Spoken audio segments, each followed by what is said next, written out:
আমাদের বাঙালিদের কাছে মাটন ভুনা খুব পছন্দের একটা রেসিপি। অনেকের বাড়িতে বিভিন্নভাবে মাটন ভুনাটা রান্না করে থাকেন, কিন্তু আজ আমি খুব সহজভাবে আর ঘরোয়া উপকরণ দিয়ে এই রেসিপিটা করে দেখাবো। Hello foodies, this is Aninna from Cook Master Bangla. আজকে আমাদের রেসিপিতে থাকছে মাটন ভুনা। তাহলে চলুন আর কথা না বাড়িয়ে ঝটপট শুরু করি। এখানে নিয়ে নিয়েছি 1 কেজি খাসির মাংস।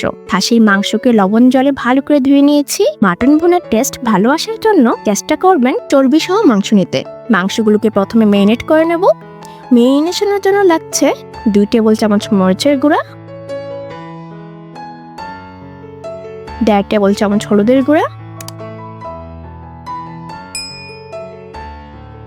1 টেবিল চামচ ধনিয়ার গুঁড়া, 1 টেবিল চামচ জিরা বাটা, দিচ্ছি 1 টেবিল চামচ রসুন বাটা, প্রায় 1.5 টেবিল চামচ আদা বাটা, 7-8 টুকরো দারচিনি, 6টা এলাচি, অল্প করে সাদা আর কালো গোলমরিচ, হাফ কাপ টক দই,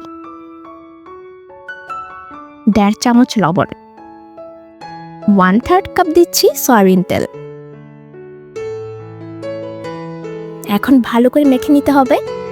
একটু সময় নিয়ে মাখতে চেষ্টা করবেন যেন মাংসের সাথে মশলা ভালোভাবে লেগে থাকে। মাটনের স্বাদ কিন্তু ম্যারিনেশনের উপর অনেকটা ডিপেন্ড করে। যত ভালো ম্যারিনেশন হবে টেস্ট তত ভালো হবে। ভালোভাবে মেখে নিয়েছি। এখন মাংসটাকে 1 ঘন্টার জন্য ম্যারিনেশনে রেখে দিচ্ছি। এখন মাটন ভুনার জন্য একটা সিম্পল মশলা রেডি করে নেব। ফ্রাই প্যানে দিয়ে দিচ্ছি 1 চামচ ধনিয়া, 1 চামচ গোটা জিরা, হাফ চামচ সাদা আর কালো গোলমরিচ। উপাদানগুলোকে হালকা ভেজে নিতে হবে। খেয়াল রাখতে হবে উপাদানগুলো যেন পুড়ে না যায়। যখন উপাদানগুলো থেকে হালকা স্মেল বের হতে শুরু করবে আর ভাজা হয়ে যাবে, তখন চুলা অফ করে দিতে হবে। উপাদানগুলো ঠান্ডা হয়ে গেলে ব্লেন্ডারে গুঁড়া করে নেব। এসে পড়েছি মূল রান্নায়। ফ্রাই প্যানে দিয়ে দিচ্ছি কুকিং অয়েল। অয়েল গরম হয়ে আসলে দিয়ে দিচ্ছি 4টে তেজপাতা আর 3টা লবঙ্গ। সাথে দেব 2 কাপ কোচানো পেঁয়াজ।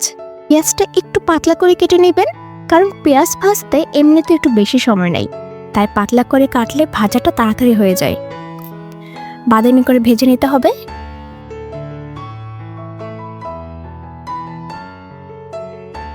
দেখুন কালারটা কিন্তু বাদামি হয়ে গেছে। ম্যারিনেট করে রাখা মাটন দিয়ে দিচ্ছি। মাটনটাকে 8 থেকে 10 মিনিট কষিয়ে নিতে হবে। মাটন থেকে যখন আস্তে আস্তে তেল ছাড়তে শুরু করবে, তখন অল্প করে জল দিয়ে দিচ্ছি। মশলার পাত্রটাতে করে 1 কাপ জল দিয়ে দিচ্ছি।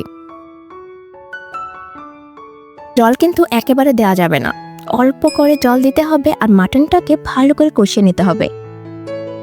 তারপর যখন আবার মাটন থেকে তেল ছাড়তে শুরু করবে, তখন আবার জল দিয়ে দিতে হবে। এইভাবে জল ব্যবহার করলে মাটনের গ্রেভিটা খুব স্মুথ হবে, তার কারণ পেঁয়াজটা তখন সম্পূর্ণ গলে যাবে। 1 কাপ জল দিয়ে দিচ্ছি।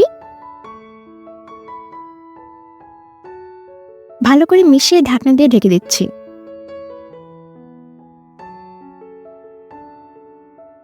ঢাকনা উঠিয়ে আবার মাটনটাকে নেড়ে চেড়ে দেব।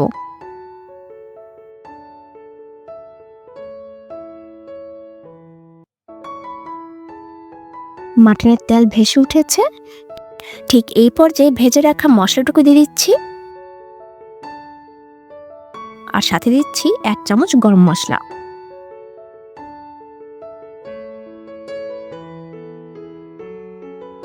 মশলা দিয়ে ভালো করে কষিয়ে নেব। এই পর্যায়ে অবশ্যই লবণটা চেক করে নেবেন। লবণটা কম লাগছে তাই আমি একটু লবণ ব্যবহার করছি।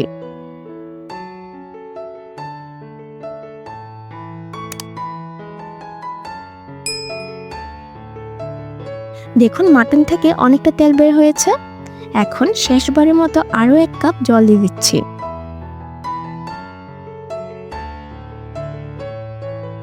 এইভাবে ঢাকনা দিয়ে ঢেকে ঢেকে মিনিমাম 20 মিনিট কুক করে নিতে হবে। মাটন কিন্তু খুব ভালোভাবে সেদ্ধ হয়ে গেছে আর মাটনের গ্রেভিটা দেখুন কত স্মুথ হয়েছে আর কালারটাও কিন্তু দারুণ এসেছে। জল দিয়ে কষিয়ে রান্না করতে আমার প্রায় 50 মিনিটের মতো সময় লেগেছে। আমাদের মাটন ভুনা কিন্তু একদম রেডি। কত সহজে আর ঘরোয়া উপকরণ দিয়ে এই লোভনীয় মাটন ভুনা রেডি হয়ে গেছে। যারা মাটন ভুনা খুবই পছন্দ করেন তারা এইভাবে একবার হলেও মাটন ভুনাটা বানিয়ে দেখবেন। আশা করছি আপনাদের খুবই ভালো লাগবে। আর আপনাদের কাছে কেমন লেগেছে আমাকে কমেন্টে জানাবেন। তাহলে আজ এই পর্যন্তই। ভিডিওটি ভালো লেগে থাকলে লাইক করে দিবেন আর প্রিয়জনদের কাছে এই ভিডিওটি শেয়ার করে দিবেন। আর একটি ছোট্ট রিকোয়েস্ট রইল, যদি চ্যানেলটিকে সাবস্ক্রাইব করে না থাকেন তাহলে প্লিজ সাবস্ক্রাইব মাই চ্যানেল। আমি অনন্যা, দেখা হবে নেক্সট ভিডিওতে নতুন কোন রেসিপি নিয়ে।